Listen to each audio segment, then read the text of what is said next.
Salam sahabat misteri. Di konten kali ini, saya akan menceritakan tentang segenggam tanah kuburan.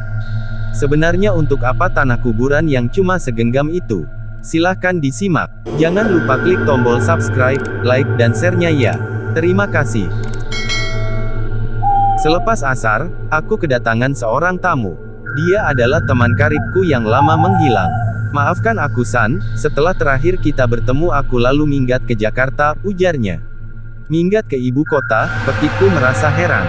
Jangan-jangan di Jakarta kamu hanya mengotori wajah ibu kota saja, ujarku menambahkan. Bandi langsung tertawa sambil menggeser posisi duduknya. Kenapa kamu tertawa, tanyaku. Abis kamu masih seperti dulu. Bahasamu sok sastra, sok seniman dan sejenisnya San. Timpal Bandi sambil meninju pundakku.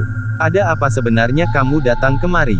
Seperti ada sesuatu yang teramat penting, kataku kepadanya. Aku mau minta tolong kepadamu San, ujarnya. Minta tolong? Apa yang harus ku tolong? Sahutku kemudian. Ini sifatnya tergesa-gesa sekali San. Jangan sampai waktu maghrib tiba, desis Bandi seperti merasa ada kecemasan di wajahnya. Waduh, ini pertolongan model apa? Memangnya aku mau kau ajak merampok? Timpalku kemudian dengan suara meninggi. Enggak San, bukan begitu maksudku. Di mana ada kuburan terdekat dari sini San? Tanyanya kemudian. Lo kok tanya kuburan segala? Memangnya kamu mau mati apa? Sahutku cepat. Enggak San, aku cuma mau diantar ke kuburan saja, timpal Bandi tak kalah sengit. Lama nggak ketemu, kamu ini semakin aneh-aneh saja Ban. Yang pasti kamu tidak akan bunuh diri kan? Ujarku kemudian. Enggak San, sumpah disambar petir aku tak akan bunuh diri, jawabnya.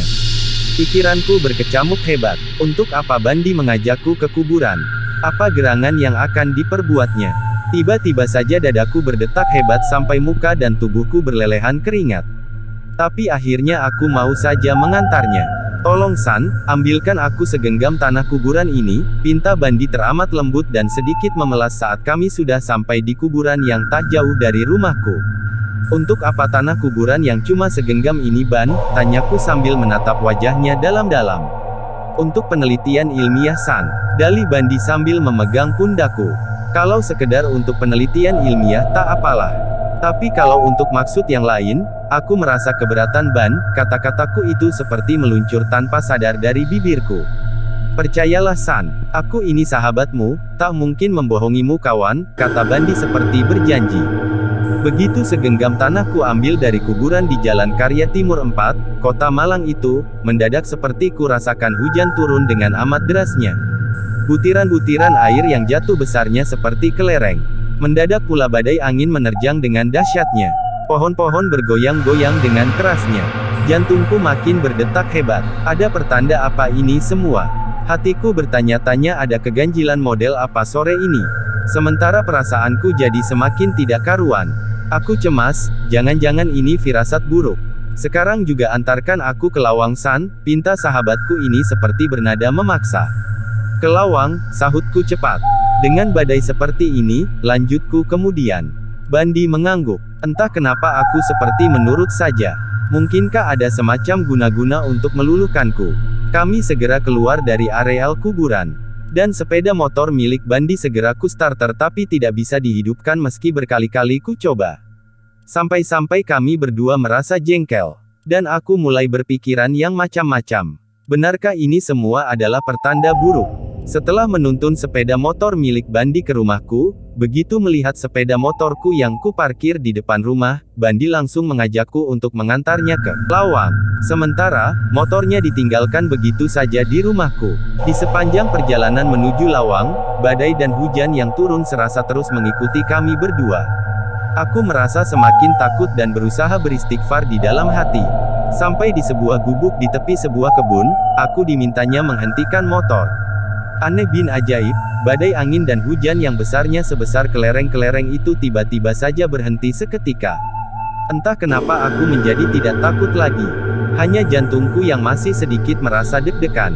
Dari dalam gubuk itu muncul seseorang yang berpakaian seperti layaknya seorang ustadz. Pakaiannya putih dan berkopiah putih pula. Wajahnya terlihat agak tua tapi masih energik. Gaya bicaranya pun terdengar santun di gendang telingaku.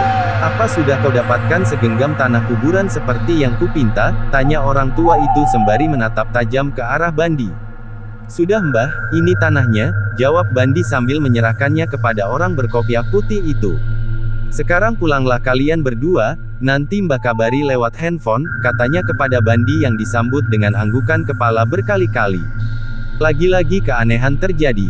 Pulang dari Lawang menuju rumahku, motor yang kami kendarai melesat kencang sekali. Dan yang lebih aneh lagi, di jalanan tidak terjadi hambatan-hambatan lagi. Perjalanan benar-benar lancar. Dan yang lebih menenangkan hatiku, badai dan hujan yang kukira cukup menyeramkan itu benar-benar sirna. Kami pun tiba dengan selamat sampai rumahku. 2 minggu kemudian Bandi datang lagi ke rumahku dan segera kupersilahkan masuk. Sudah San, ujar Bandi seraya tersenyum puas kepadaku. Sudah apa? Memangnya badainya sudah hilang? Balasku setengah mencibir, setengah menyindir. Sudah mati San, katanya. Siapa yang mati? Sahutku agak cemas. Saingan bisnisku sudah mampus, teriak Bandi seperti merasa bangga. Jadi, kataku dengan perasaan was-was. Ya San, segenggam tanah kuburan yang kau ambilkan itu membuat saingan berat bisnisku benar-benar tewas, ungkapnya. Astagfirullahaladzim, jika aku tahu dari awal, tak akan mungkin aku mau mengambilkan segenggam tanah kuburan itu. Ternyata tanah itu untuk media menyantet orang. Dan kuyakini orang yang menyaru seperti kiai atau ustadz itu tak lain dan tak bukan adalah seorang dukun santet keparat. Secara tidak langsung aku merasa sangat terpukul. Rasanya aku seperti melakukan sebuah pembunuhan. Walaupun itu tidak kusengaja. Rasanya aku telah melakukan dosa yang sangat besar. Sholat taubat pun segera kulakukan setiap hari. Semua ini kulakukan agar Allah mengampuni semua dosa-dosa dan kesalahanku. Ya, aku telah menjadi korban penipuan yang sangat besar dan fatal. Segenggam tanah kuburan yang katanya untuk penelitian ilmiah itu telah menyeretku pada hari-hari yang penuh dosa dan rasa penyesalan. Sahabatku, kenapa kamu tega mengkhianatiku?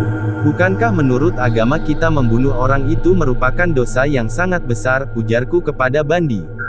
Bandi tak menjawab, ia seperti tak menyangka aku akan semarah itu. Dia kemudian pamit pergi. Sementara itu, aku hanya bisa menyesal dengan apa yang telah terjadi. Aku menangis memohon ampun pada Tuhan Yang Maha Esa. Semoga Tuhan mengampuni semua kesalahanku. Demikianlah cerita misteri kali ini. Terima kasih telah menyimak. Wassalam.